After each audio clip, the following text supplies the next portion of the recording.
Frank, you're up here too. Don't be shy now, brother. Before we begin, I'm going to have members of the cabinet introduce themselves. Start with you, Jamie, and pass the mic all the way down to Stephanie at the end. You got it. Hi folks, my name is Jamie DeRosa and I'm the Director of Capital Projects for the City of Cleveland. We handle the major roadway constructions and construction projects at parks and recreation centers and public facilities. Good evening. My name is Alex Nichols. I'm the new Parks and Recreation Director for the City of Cleveland. This is my 4th week on the job. I'm having a blast and really enjoying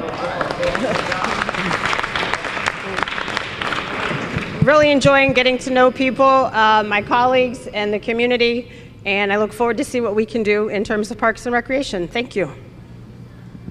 My name is Bonnie Teo, and I'm the Chief Operating Officer for the City of Cleveland. Underneath operations, we have MOCAP, Parks and Rec, Public Works, Utilities, Sustainability as well. Did I miss anything? Pretty good. I think that's all I do. Good evening. I'm Angela Shute-Woodson. I am Senior Advisor on Community and Government Affairs, but most importantly, I'm the Executive Director of the Community Relations Board. Good evening. Wayne Drummond, Department of Public Safety, Divisions of Police, Fire, EMS, Animal Care Control. Good evening. I'm Annie Todd. I'm the Chief of Police. Good evening. I'm Frank Williams. I'm the Director of Public Works. Sally Martin O'Toole, Director of Building and Housing. Sorry. Thanks for coming out tonight. I'm Mark Griffin. I'm the Law Director and Chief Legal Counsel to the City and to the Mayor. Thanks. Hello, my name is Stephanie Warnett. I'm the Chief Innovation Technology Officer. I have IT and also 311. Good evening, Mary McNamara, Director of Aging. Let's give these amazing public servants a big round of applause. They do a whole lot of work to move our city forward. I want to get to your questions quick, but I want to make a few opening comments about some great progress we've made as an administration and as a leadership team. First and foremost, as I've often said in every town hall I've had as mayor, that public safety is my #1 priority as the mayor of this great city. And as many of you know, we inherited a whole lot of challenges in public safety when we took office nearly 3 years ago. First and foremost, we were dealing with some major issues around staffing and recruitment, which led to our RISE initiative, raising investment in safety for everyone. And a few key things we focused on in that RISE initiative. First and foremost, boosting police pay by up to 25%. We also increased cadet pay for new cadets by 50%. And we offered new incentives. We can clap for that. Investing in our police department. In addition to that, we have a brand new signing bonus for new cadets. We actually increased the age for folks to join the police department because I had a lot of veterans who wanted to join our safety forces. We also have a fast track promotion as well too for folks who have a college degree to join the ranks of our police department. And because of these investments, not only have we invested in the people side, we've also invested in the technology side. So we have more license plate readers across our city. We've expanded ShotSpotter across the city, and that's also saved lives in terms of violent crime all across the community. We also created the city's first ever crime gun intelligence center. So we're working with the U.S. Attorney, the ATF, state, local, federal law enforcement to curb the flow of illegal guns in our city. Because of those investments, two important progress points I want to talk about. First and foremost, while one homicide is way too many in our city, we've seen material progress in the reduction of homicides in Cleveland, a nearly 30% reduction in homicides year to date.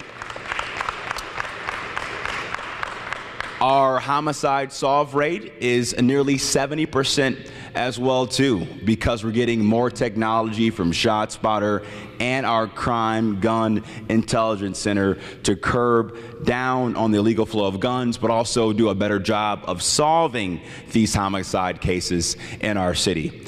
Now, I know we've been seeing some of these street takeovers this summer and this fall. And I've been frankly frustrated and aggravated by these street takeovers because many of these folks don't live in Cleveland. They're coming from Akron and Cincinnati and Sandusky, preying on our streets.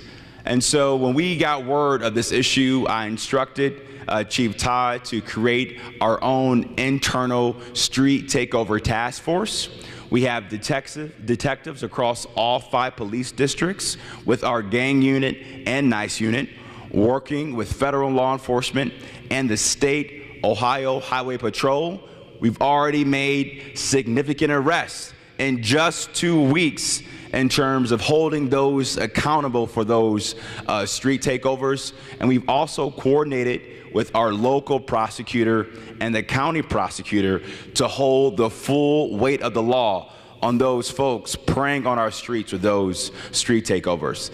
Now, one of the other biggest complaints we've heard knocking on doors this summer and this fall is we need more speed tables. Isn't that right? Yeah. Too many folks speeding on our streets. Well, because of the great work of Public Works, Traffic and Engineering, and Callie Mearsman in my office, we have finally installed the first 100 speed tables across all 17 wards across the city, with more work to do, working with City Council and our leadership team at City Hall. The other thing I want to talk about is what we've done to modernize City Hall. One of the biggest complaints we got in the early days of our tenure was when you called City Hall, whether it was the old mayor's action line or our old 311 system, there was no way to track that complaint, right? And now we have technology these days where you can track a package electronically. Well, I'm happy to announce that we have finally launched our brand new 311 call center, which is huge. So any resident, business owner, tourist can call 311, whether it's an illegal dumping site, a pothole, graffiti, groundhogs. Call 311, put your information in, you'll get a ticket, you can track that complaint. You've probably seen advertisements across the city. It's so important that you spread the word about 311. We've also made some minor tweaks in terms of how we do business at City Hall. Things like DocuSign, so we can get our contracts out faster and get money on the street faster. We've increased our internal communication sharing internally so that our employees can work better together as well too. And I know the team will have other updates around our modern and responsive City Hall efforts internally as well. The other thing I want to just mention is the work that this community did working with our great Council President, Blaine Griffin. Blaine, stand up and say hello to the audience if you can. Thank you, Council President, for being here. We appreciate it so much. We were faced with a major crisis in this community with the potential closing of the Huntington Buckeye branch. Last year, I believe, the local president of Huntington came to my office and talked about them potentially closing that bank branch. And we know many of the residents in this neighborhood rely on that bank branch. And so we work with the council president, public safety, grassroots leader like Bob Renner, who just walked in, and we rallied together on a community plan to really focus on how we keep that bank branch open. And I'm happy to announce that Huntington has agreed to keep that bank branch open because of your activism and your work. So I know that you have a lot of questions. We hit on a lot of topics, but I wanted to start with those important progress updates in terms of all the hard work we've been doing on your behalf as the great residents of our great city. So with that being said, we'll open up the floor for questions. Okay, please state your name. My name is Diana. And we have a mic for you over here too, ma'am. But I'll come to you, because I work for you. Well, I had the pleasure of meeting you, sir, when you came to NCBA for our job fair. Yes. And I worked there at that time. But my question, Mayor, and this is a hard one because I'm a senior citizen. I'm 72. I live at St. Luke's Manor, where we have had 45 cars broken into. And I've called the police, Valentino's office. Okay, I've called the people who own our building. They refuse to answer the phone. We have no security. They come at will. They had 2 last week in the front, 2 in the back.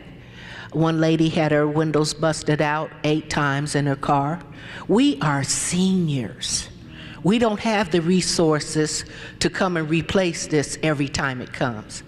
Now, I know that your officers have done the best they can because I've spoken to them. And I know that they're trying to help us. But we need to put a foot on the people who own that building because they're being irresponsible. They don't even want to meet with us. They're in Philadelphia. They made $114 million in profit. Okay, but you're telling me that you can't put a camera out in that area for us to help us, but you went up on our rents by $150 a month for seniors, which is ridiculous. They went up on my car insurance, double. I've been in that building 11 years, and in 11 years' time, 4 of my vehicles have been damaged. What am I to do? I don't get subsidies. I retired from the insurance company. I know what insurance companies do. I'm asking for help. I'm asking for somebody in your organization to call these people, Penrose Management, and make them held accountable for what they do. That's what I'm asking. Thank you. Thank you so much. Thank you so much. I share your anger and your frustration. We've seen these rings of car thefts and carjackings all across our city, particularly with juveniles. And I know that Chief Todd can talk about our efforts to curb some of this, but first and foremost, we have begun to have kind of a watch list of these rings with our local prosecutor and the county prosecutor to ensure that the judges support us to hold these folks accountable that are doing this. Secondly, we can only do so much in terms of private property. That's why we've encouraged apartment owners and the owners of private parking garages to have cameras and to have private security to support local public law enforcement around carjackings that we see. Because our resources, unfortunately, are finite. But our detectives have worked really hard to identify the data and intelligence that we know we can identify the perpetrators of those carjackings that we see. And I want to have Chief Todd talk about our law enforcement efforts around carjackings, and then I want to have Director O'Toole talk about residents first and what we're doing to curb on the flow of these out-of-state predatory and in some cases racist investors who've been preying on our neighborhoods with these out-of-state properties and these out-of-state LLC owners. So Chief Todd and then Director O'Toole. Okay, I'm going to see if this one works. Okay, got I'm just it. checking. Can everyone hear me okay? Okay, works. So we have been working on these car break-ins. What we found in law enforcement, a lot of times these are groups of juveniles. They're hitting various neighborhoods throughout the city in these parking lots. They're using tools to quickly break into these vehicles, and they're breaking the windows, going through the vehicles. They're in and out in no time. And we have been successful with making several arrests and identifying core groups that are responsible for numerous break-ins throughout the city. I know that you said you spoke with Commander Valentino. Okay. Well, I will make sure he follows up with the apartment complex itself. It might be beneficial to have a meeting with the residents there and see if we can reach out to the property owners on our behalf as well, at least to voice the concerns. The only other question I have is the lighting beneficial as well? Because I know lighting and cameras are the two big hot points.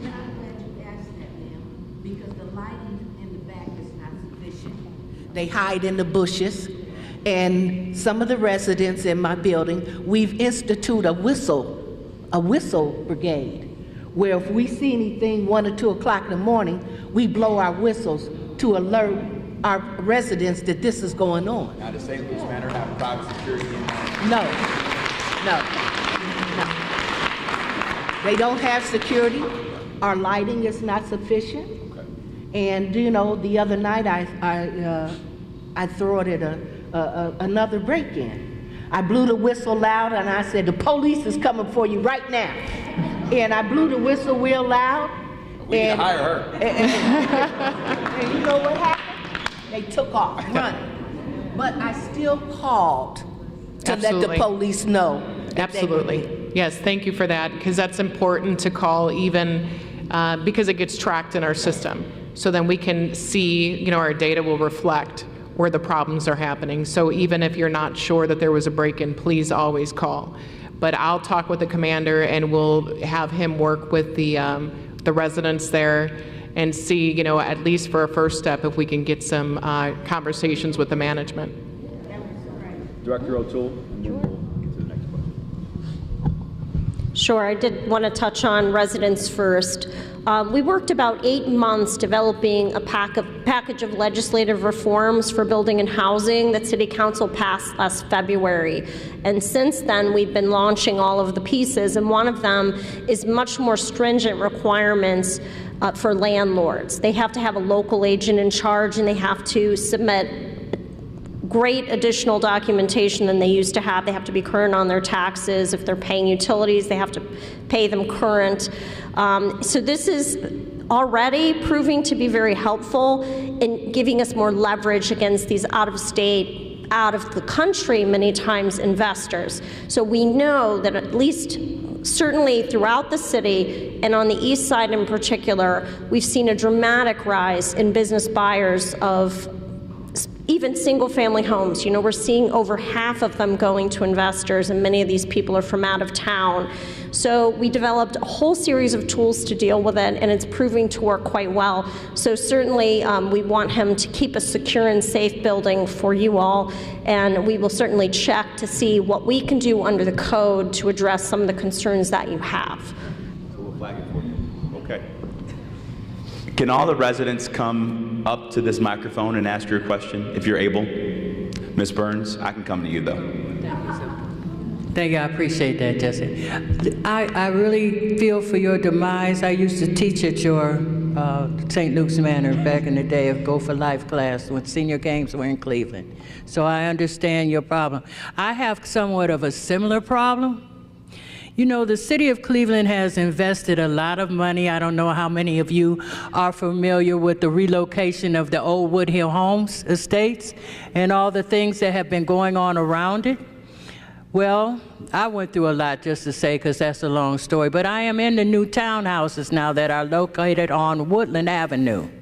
And what I'm having is the problem that I've been at the table since the very beginning when HUD was there, advocating for the fact of it's great to have new buildings, isn't it? New place nobody's ever lived in before.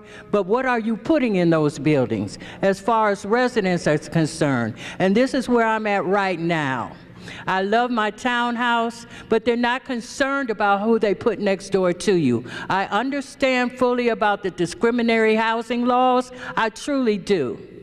But when you move into a new facility, and I'm a senior, and now you're fearful of your life because of what they're putting in your neighbor.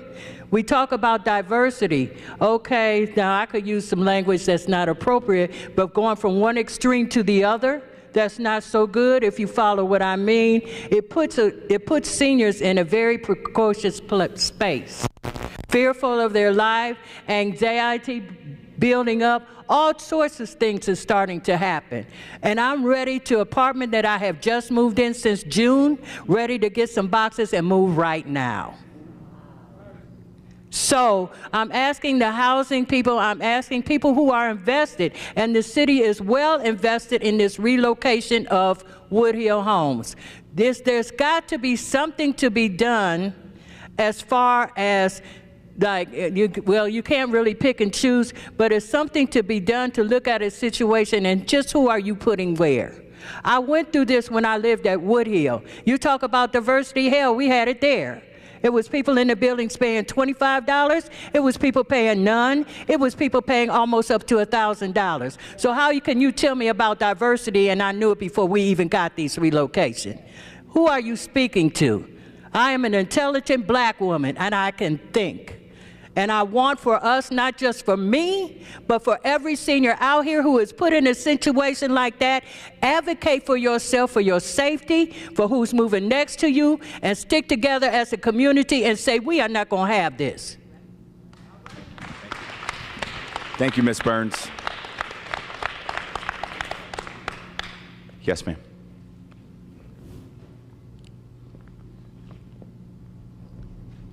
Thank you for being here. My name is Kathy. I'm a Larchmere resident, and I'm glad we've started on this talk of housing and the absentee landlords.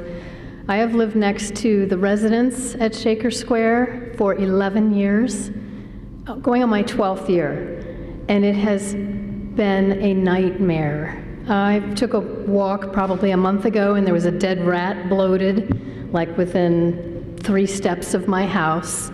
They leave the dumpsters out empty for days on end in front of my house, which they're not supposed to do. I have gone to try and find management. There isn't any.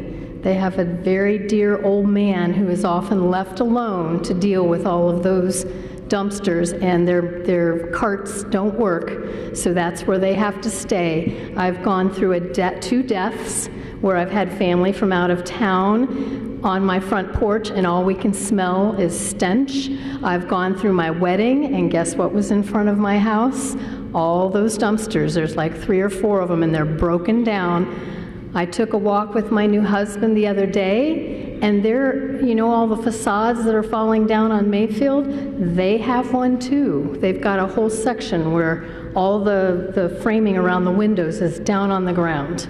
And that was a shock to me as well. The whole place is crumbling down. I've had neighbors come and tell me who live there, they don't know what they're doing. And I know that they tried to do a shell game and go to the Supreme Court and were told to come back here. So I just want to know what's being done at this point. I'm going to have Sally and our law director chime in on those legal efforts about those 2 properties you mentioned specifically. Sally and then Mark. Thank you. Thank you. We are quite well aware of the troubled buildings along Shaker Square. We've been working very closely with the Morelands Group, a group of tenant organizers, some of them in this room, to address these conditions, and we have been meeting at least monthly, sometimes twice a month on these issues. We also have some legal receivership actions in the corridor. We also know that there's 22 buildings that are currently in foreclosure with the Mendel Steiner properties, so we've been working as a team on that. And if Director or Chief Griffin would like to comment. Here, we'll let you have a seat. Thank you, Director Martin O'Toole. I am a 3rd-generation Shaker Square resident. I live in the city of Cleveland on Shaker Boulevard. But I love Shaker Square. When I was in high school, I delivered newspapers on Northmoreland. And right now, it is in a situation that we need to do better with. We see absolutely what has happened in the Shaker Square area, and I want to talk a little bit about residents first, because that's important legislation that Director Martin O'Toole helped pass, which allows us to have some teeth, particularly in going after out-of-state landlords. We absolutely need you, though, to report things whenever you see them, and we will go after them aggressively. Yeah, Great. I want to talk a little bit about receiverships also, because we've brought aggressive receivership actions. And a receivership action is when the city takes control of property away from the landlords, because they clearly are not able to manage them as well. And I want to thank Council President Griffin and Councilwoman Gray, because particularly with the Chetrick properties, they were very important in helping to drive this along with Mayor Bibb. So one of the things that we are trying to do is to at least put the fear into these landlords. So one of the things that we've seen in the Chetrick properties is we haven't gotten control yet, but it's forced them to make the changes that they have to make. On Southmoreland, we do have a receivership action that's going forward as well, and so with the residents there, we want to do that also. The key piece, and I think the important piece of the Residents First legislation, is it requires someone local to be personally responsible, because we have these LLCs that are out of state, out of country, where we can't track them down. So one of the things that this administration has done is to make sure there's someone that we can hold liable. So let's talk after this. I want to hear a little bit more about it.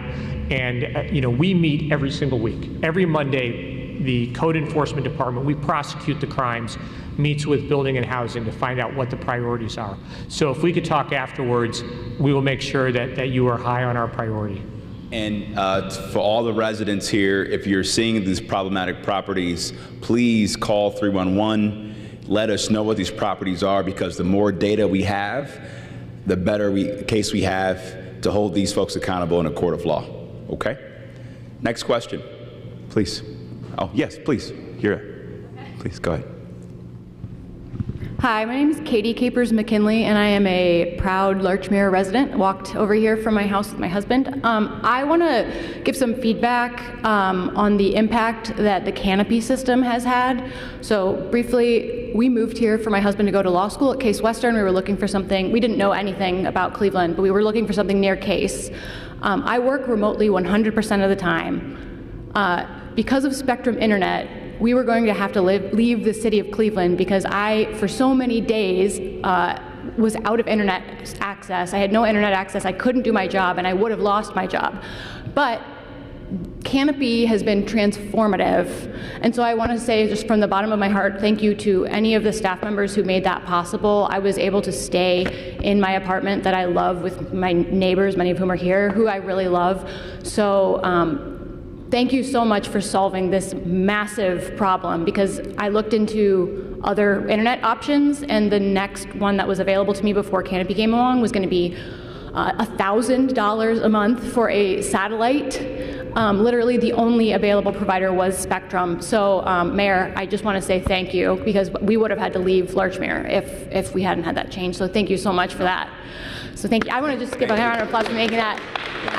I do have one thing I wanted to put on your radar.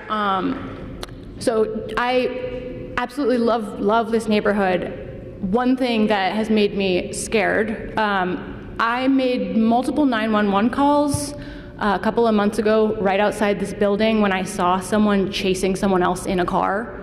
And both times, 911 hung up on me. So again, I love this neighborhood. I was so excited to be able to stay here.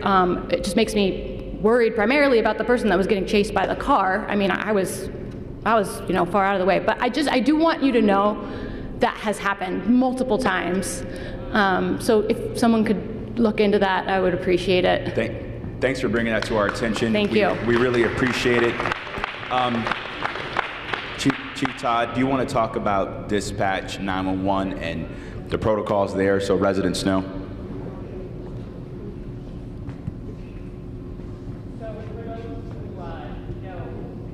Our dispatch center is answered initially by another agency and then transferred into our system. So I'd like to hear more from you about when you called. I didn't say, okay, when you called afterwards, if we can follow up. So if there's an issue with the response you're getting from a 911 caller, please don't think it's the end of it. Let me know so I can look into it and follow up on that, because it's important that our residents can reach the police. So if there's an issue, please let me know. I know that we've run into issues with recordings, things like that. please let me know if there's an issue so we can follow up with you. But I'll talk with you afterwards. If I can, hello? Can you guys hear me? Okay, there it is. Thanks. Thanks, Chief Todd. That's a great explanation. She explained the 911 system here in the city of Cleveland. And if you're aware as well, just for a bit of information and clarification as well, if you make a 911 call anywhere in the county, and in particular here in Cleveland, it's going to go to the county 911 system, who answers the call, as Chief Todd just articulated. Once it goes there, then it's transferred. That's 911. Then it's transferred to the City of Cleveland Dispatch Center, and then those particular calls are sent to our officers or EMS or fire, whatever the case might be. So it's important to understand that.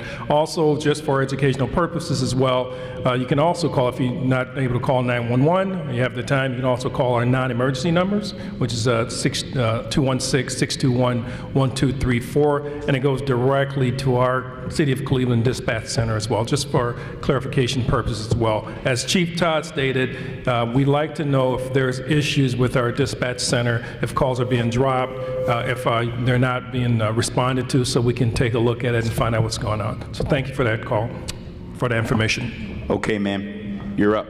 Hi. Thank you very much. I just wanted to ask about these wooden electric poles. They're all over the east side that are falling down. One almost hit my daughter a couple of years ago. It fell right in front of her, like 2 inches away from her, you know, and if you just look on this street, like on MLK, there's who's responsible? Because when I call the illuminating company, they say, well, the city owns the poles. When the city comes out, they say, we don't own that pole. And then there's one other question. I just wanted to know, when will they start the work on Arthur Woods Park? It was supposed to start in September. All right, so for those two questions, Marty Keene's going to talk about the wooden poles, and then Jamie DeRosa from MoCap's going to talk about Arthur Woods Park. Director. Thank you, Mayor. Marty Keene, Director of Public Utilities. So there are a lot of wooden poles in this town. Some of them do belong to CPP. So if it's a street light only, it's a CPP pole. Some neighborhoods have both CPP and First Energy. So if you call or let me know, then I'll make sure that we dispatch. A lot of reasons they fall is because people hit them, unfortunately. We average about 5 a weekend, which typically results in power outages on a beautiful day like this. But that's the primary reason that the wood poles fail, is because of vehicular traffic and accidents. Can we get your If I get your address, I'll take care of it. Great. Thank you. Jamie? So your second question was about Arthur Woods Park. We're really happy about the funding for it. First of all, it came from St. Luke's Foundation, Council President, City of Cleveland, and also the Cleveland Guardians Charities. And we just had a pre-construction meeting last week.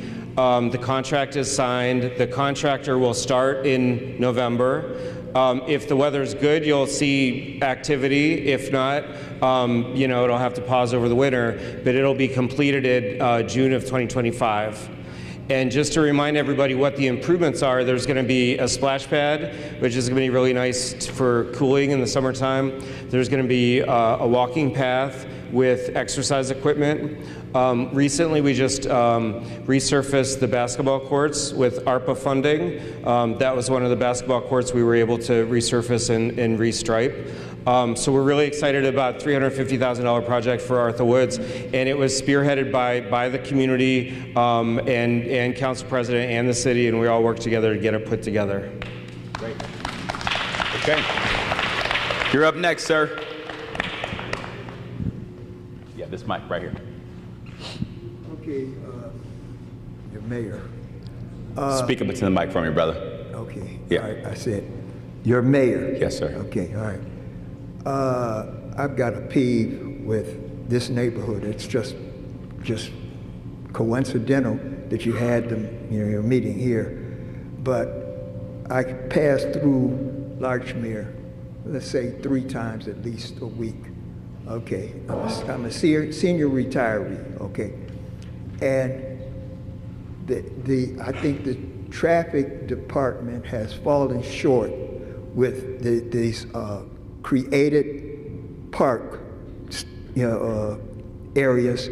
They created a cement curb and a sidewalk.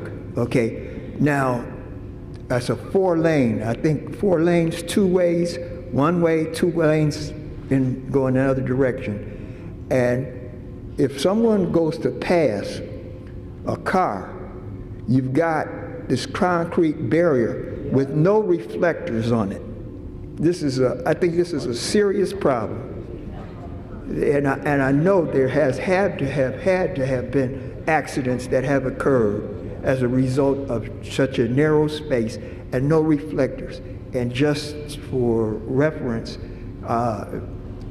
Cleveland Heights has a lot of construction going on around Lee Road. They usually put down reflective markers, so that people, and that's something that is definitely needed here, okay, on this street, Larchmere.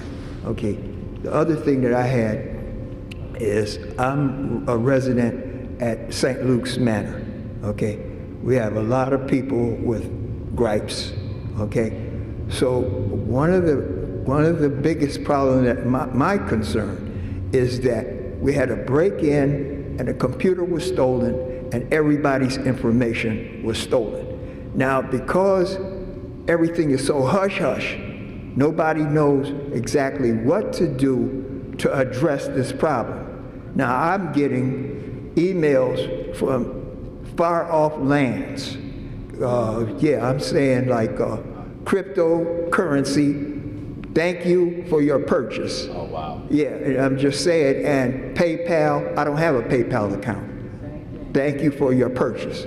I'm just saying that that hasn't been addressed, and every one of the residents there can probably attribute to that. So on your second question, the law director, building and housing director, first thing tomorrow morning, we will be reaching out to the management at St. Luke's Manor and requesting a meeting to address these concerns. Right? So you got that. You got my word on that.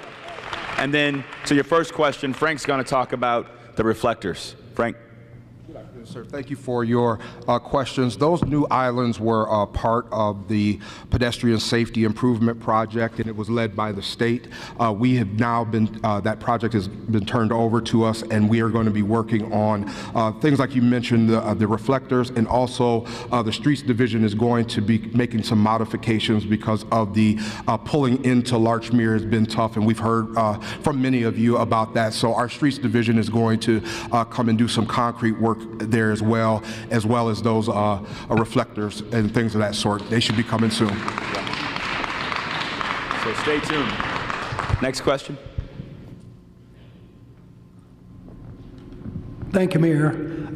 As a fairly long-time residents of Shaker Heights, a couple years ago we moved to on Larchmere, and we're fortunate to be thank you for coming to Cleveland. Neighbors of Blaine, and we really like it here. So one thing is a little bit different. One thing, we took a recent trip to see the kids in Portland, went to Seattle and Portland, and stopped in the car, so a number of cities in between. We were so happy to get back to Cleveland and say there's so many good things here. The cost of living, there's just, the weather seems to be getting better, unfortunately, maybe with climate change. Yeah. So we think it's a great place to live. Now, maybe it isn't for everybody, but we feel we're very lucky. But the one thing that I really wanted to say tonight is, I just want you to hear from somebody that we personally don't believe in cities and counties and governments spending tax money on sports teams. If you want your own sports team, go do it.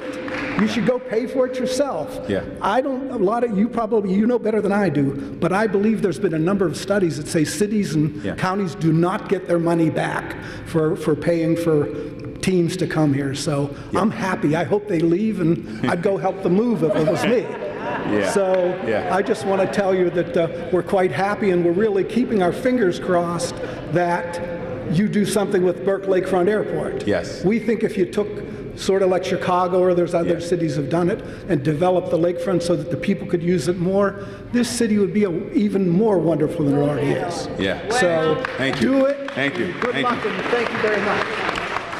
Well, I'm happy you moved to our great city, and I know Blaine's happy that you're his neighbor as well too. He can get all your complaints instead of me. But look, as you guys know, last Thursday I made it known to our residents and the greater public across Cleveland and Northeast Ohio that the Browns and the Haslam's have made it their option known that they want to move from being downtown on a lakefront to Brook Park.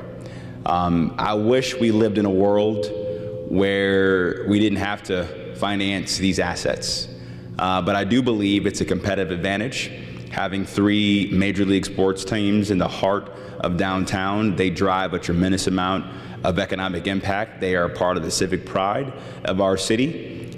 Working with the county and our team, we offered the Browns what I believe was a competitive but responsible deal to renovate the existing stadium, and that would accelerate more development in and around the lakefront. We offered the most money ever in the city's history, while also protecting the general revenue fund of the city to keep our city whole long term.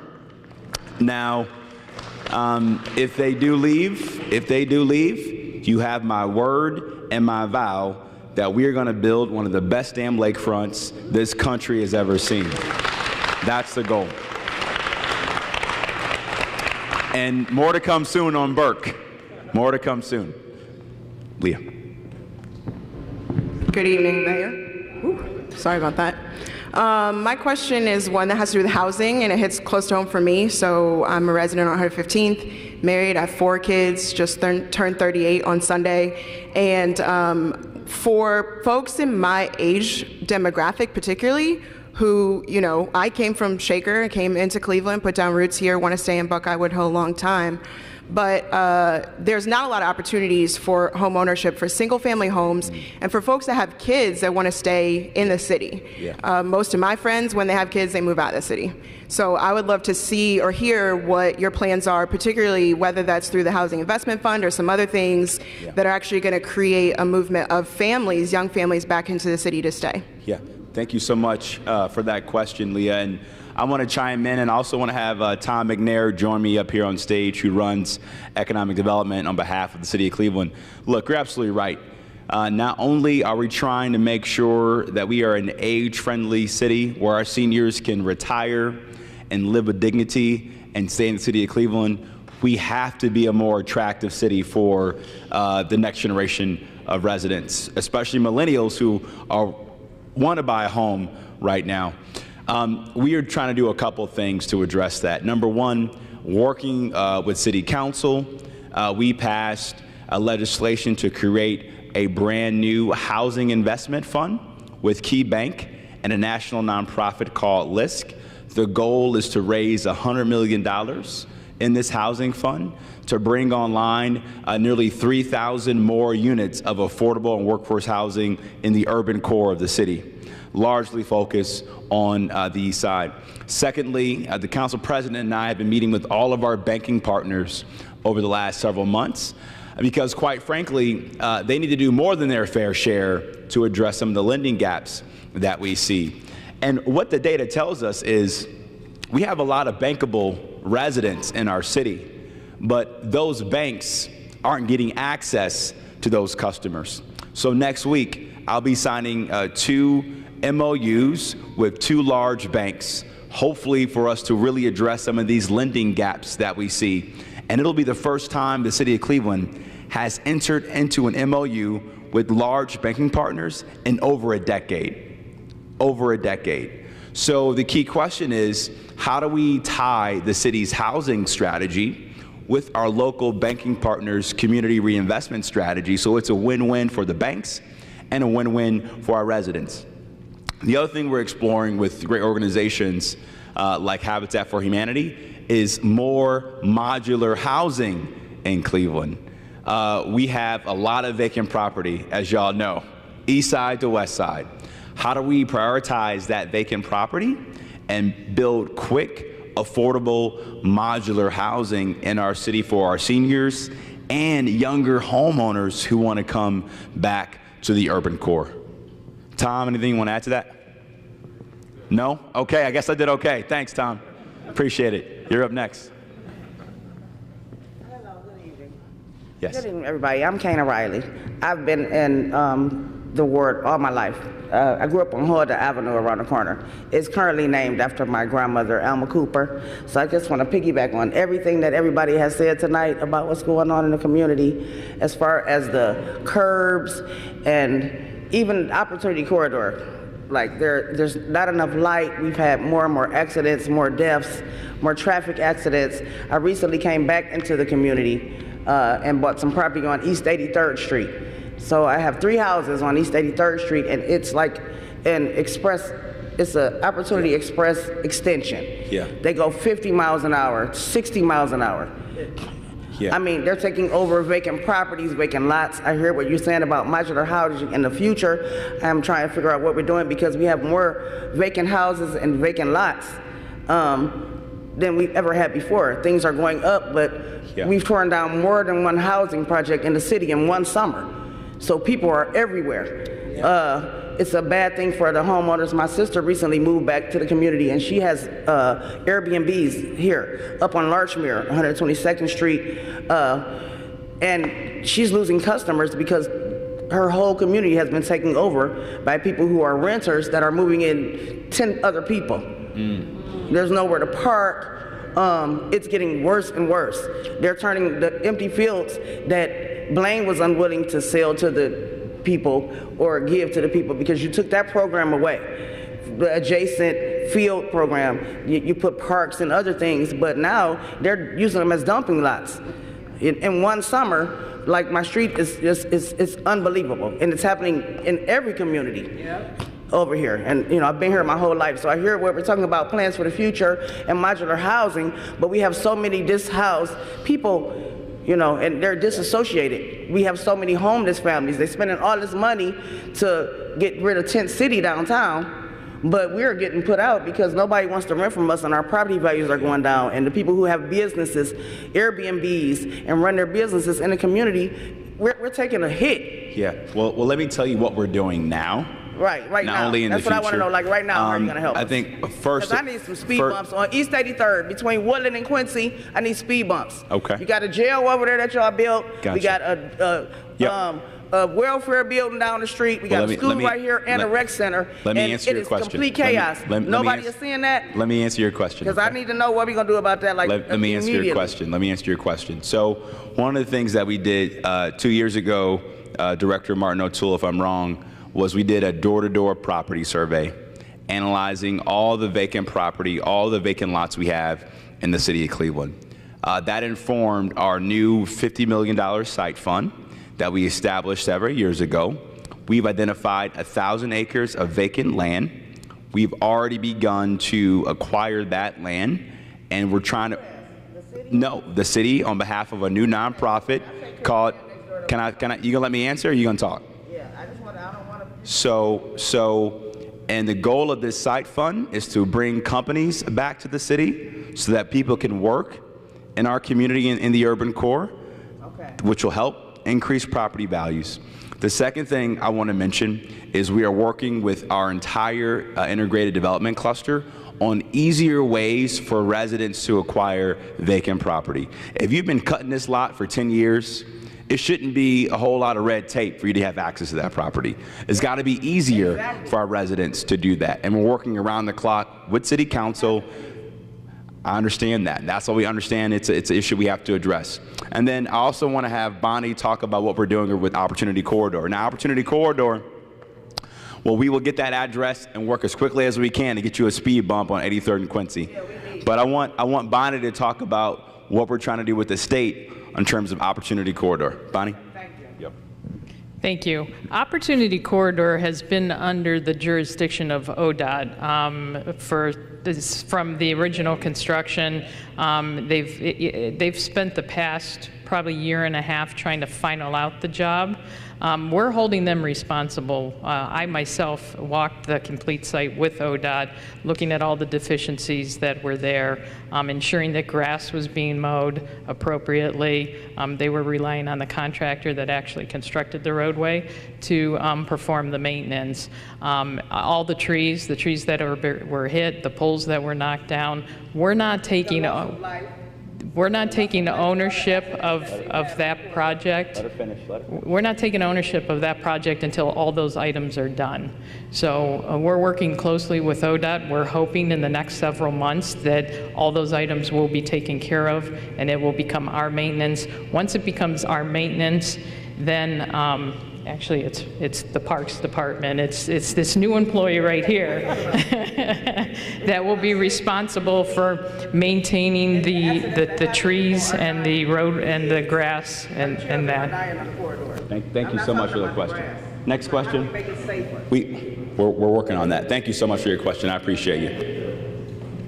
Thank you. All right. How everybody doing? How you doing, Mayor? How you doing, brother? I'm good. I really don't have a question. I just wanted to try to give some insight to the community about what the city is doing to curb the violence. My name is Kareem Smith, and I run the Safety Unit. It's a violence prevention and intervention organization that work in the community. Because of the mayor's neighborhood safety fund, we are able to provide violence prevention and intervention programming to multiple schools in the district, including Jameson, A.J. Rickoff, Citizens Academy, and East Tech, where I do safe passages work at every day. It was just a shooting up there today involving some students, and it's really needed, the work that we do. I heard some people come up and speak about the random violence and crime in their communities and the response time from the police department and stuff, and I want to let y'all know my organizations and other organizations like mine that's provided funds from the Neighborhood Safety Fund, like Civilians Against Violence and New Era, we are able to provide community engagement and like neighborhood watch type community patrols to help y'all and be like extra eyes and ears and an extension for law enforcement. So, in that type of situation where somebody's getting chased by a car, it can be some guys around to catch the license plates or kind of help you figure that out. Just get in contact with us. We on social media. My organization is called the Safety Unit. We on all social media platforms, or just get in contact with the mayor's office and they get with us. But we here to provide our services due to the Neighborhood Safety Fund. I just want to give this guy a round of applause. Give him a big round of applause. As we often say, public safety is a group project. I'm gonna say it again. Public safety is a group project. We can't do it alone. The safety director can't do it alone. The chief can't do it alone. The commander can't do it alone. We all have a role to play to keep our community safe. That's why I'm so excited about the first ever safety endowment fund we've created using $10 million we got from President Joe Biden through the American Rescue Plan, putting that money to work, and grassroots organizations on the streets, on the blocks that can help us curb down on violent crime. And I believe it's a big reason why we've seen a major reduction in violent crime in the city this year. So congratulations to your hard work. We appreciate you, brother. And I want to say it is a lot of crime in the city, and the police doing the best they can, but I want to let y'all know, me and my organization, we do have a small army of men and women who's responsible and willing to give the manpower and provide our services to y'all to promote safety. Thank you, sir. This will be our final question. Come on up. You gonna close us out? Oh, I feel so special now. Thank you. Well, you are special. Hi, everyone. My name is Shanoa Miller. I'm the Government Affairs Manager at Digital C.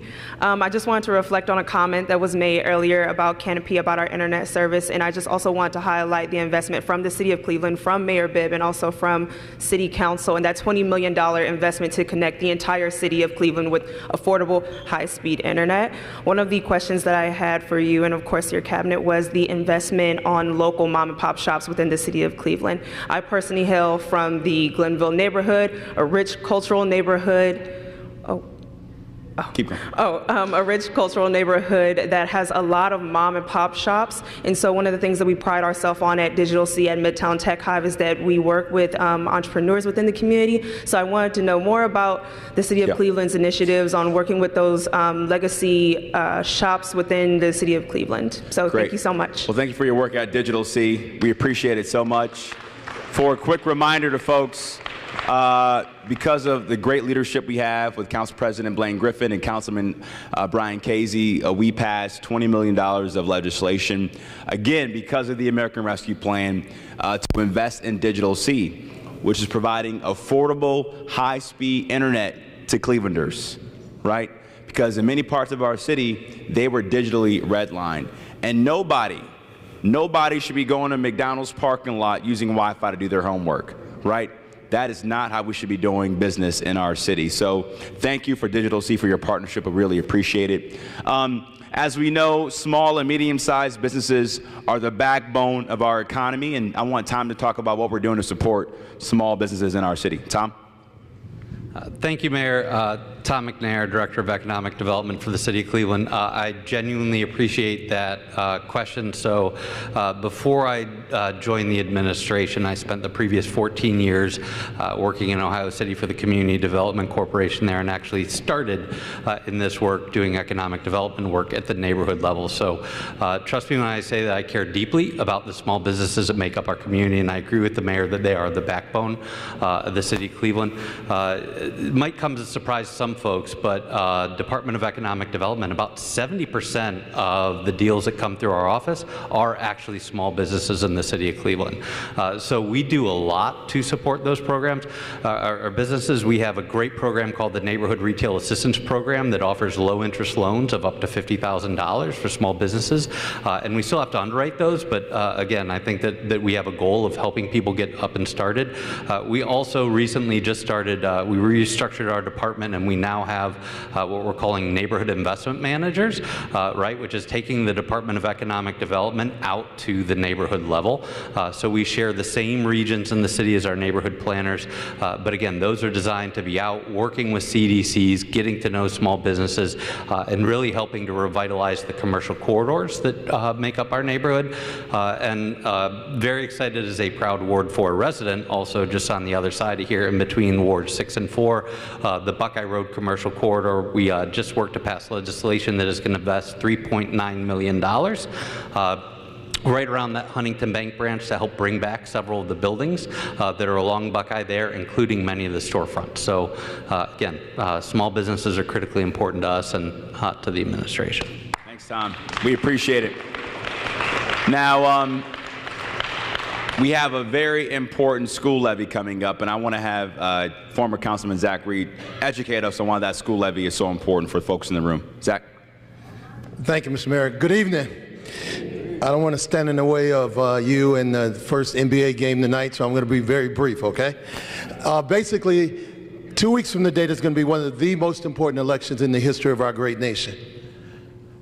And we're going to ask that you start at the top and then go to the bottom of the ballot and vote for issue 49.